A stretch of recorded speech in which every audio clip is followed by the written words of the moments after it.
دوسرا عمران خان صاحب کا یہ ماننا تھا کہ کم سے کم اگر ہم اس کو پیچھے چھوڑ دیتے ہیں فلسطین کے مسئلے کو، تو پھر ہم کبھی بھی کشمیر کے مسئلے کے اوپر بھی بات نہیں کر پائیں گے. دونوں ایک جیسی ہیں نا. ہمیں جو سپورٹ ملتی ہے دنیا سے وہ فلسطین کے مسئلے پہ ہم بات کرتے ہیں تو کشمیر کے مسئلے پہ دنیا بھی بات کرتی ہے. تو ایک تو یہ بھی ہمیں ڈیمیج ہوگا. دوسرا عمران خان صاحب کو یہ لگتا تھا کہ جب تک فلسطینیوں کو کوئی ان کا جسٹ سلوشن نہیں مل جاتا انصاف پر مبنی، تو تب ہاں کوئی بھی وہ کہیں کہ بھئی ہم ٹھیک ہے ناؤ وی آر نارمل، اب ہم بہتر محسوس کر رہے ہیں، ہمیں ہمارے حقوق مل گئے ہیں، تو اس کے بعد پھر آپ اسرائیل کے ساتھ کوئی مسئلہ ہی کوئی نہیں ہے. نبی اکرم صلی اللہ علیہ وآلہ وسلم نے یہودیوں کے ساتھ معاہدے کیے ہیں، اور ابھی اگر ایک اسٹیٹ موجود ہے اگر وہ مسلمانوں کو ان کا حق دیتی ہے تو ہمیں کیا پرابلم ہے؟ اگر فلسطینیوں کو پرابلم نہیں ہے تو پھر کسی کو بھی نہیں ہونی چاہیے. اچھا سر، مجھے یہ بتائیے کہ آپ کی بہت ساری ملاقاتیں رہی ہیں پچھلے کئی سالوں میں جنرل باجوہ صاحب کے ساتھ. ایک مت ہے کہ جب وہ جرنلسٹوں سے ملتے اچھا لیکن ایک چیز میں آپ کو اس میں ذرا کلیئر کر دوں.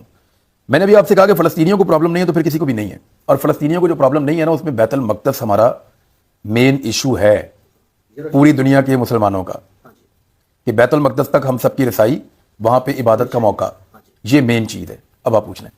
اچھا، جنرل باجوہ صاحب جو ہیں ان کے بارے میں یہ ایک بات مشہور ہے، مختلف جرنلسٹ بتاتے ہیں کہ جب وہ ملتے تھے تو پہلی بات پوچھتے تھے کہ آپ کی تنخواہ کتنی ہے. پھر بعد میں سنا ہے وہ مالکان کو فون بھی کرتے تھے کہ ان کی تنخواہیں کم کریں، اتنی تنخواہیں کیوں دے رہے ہیں. جنرل باجوہ مجھے لگتا ہے پیسوں کے بارے میں بہت سوچتے تھے، اور ان کی کیلکولیشن پیسوں کے بارے میں رہتی تھی کہ اس کی تنخواہ کتنی ہے، اس نے کتنے کما لیے ہیں.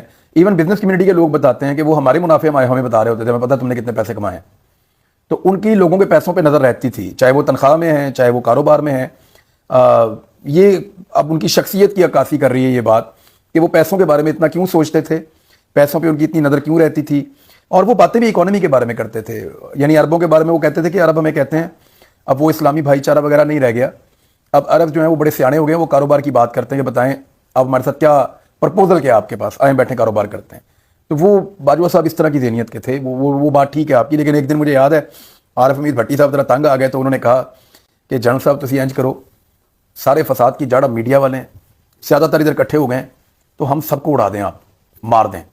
تو وہاں آئیڈیا انہوں نے جنرل صاحب نے دیا کہ ادھر کوئی میں ہم باہر چلے جاتے ہیں، یہاں پہ چیمبر سے گیس چھوڑ دیتے ہیں، تو یہ اچھا آئیڈیا ہے. تو مذاق میں یہ بات ہوئی تھی، لیکن میڈیا کو یہ لگتا تھا کہ جنرل باجوہ میڈیا کو بڑی چیزوں کے لیے قصوروار سمجھتے ہیں، کیونکہ میڈیا ایگزیکٹلی وہ نہیں کر پا رہا تھا جو جنرل باجوہ چاہتے تھے.